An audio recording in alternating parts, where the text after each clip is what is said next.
অবাক করার মতো বিষয় দেখেন আসলে কিভাবে মুরগিগুলা পালতেছে একদম বাড়ির উঠানে, আসলে বাড়ির আঙিনার একদম দরজার সামনে একদম দেখাবো আপনাদেরকে। দেখেন যে মুরগিগুলা কিভাবে আসলে এখানে ভিতরে আসলে মুরগি থাকে, আবার দরজা খোলা আছে, আপনার এখানে নেট দেওয়া রাখছে।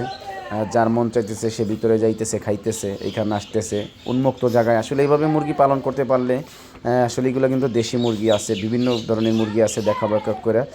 টাইগার আছে, ফার্মি আছে, আপনাদেরকে এই সাইড থেকে একটু দেখাই মুরগিগুলো, ভিতরের মুরগিগুলো এই সাইডে এগুলো আবদ্ধ আছে, এগুলো আছে এখানে আছে আপনার ফার্মি আছে, দেশি আছে, এই যে এটা টাইগার। তো বিভিন্ন ধরনের মুরগি ভাই পালন করে থাকে আমার গ্রামের ভাই। তো এখানে কয়েক ধরনের মুরগি আছে, ইনশাল্লাহ খুব সুস্থ সবল আছে এর মুরগিগুলো আসলে।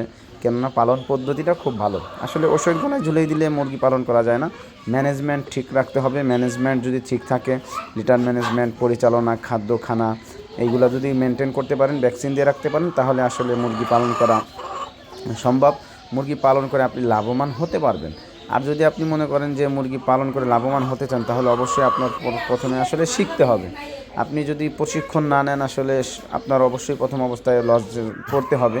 সেই লজের সম্মুখীন যদি না হতে চান, তাহলে অবশ্যই প্রশিক্ষণ নেওয়াই ভালো আমি মনে করি।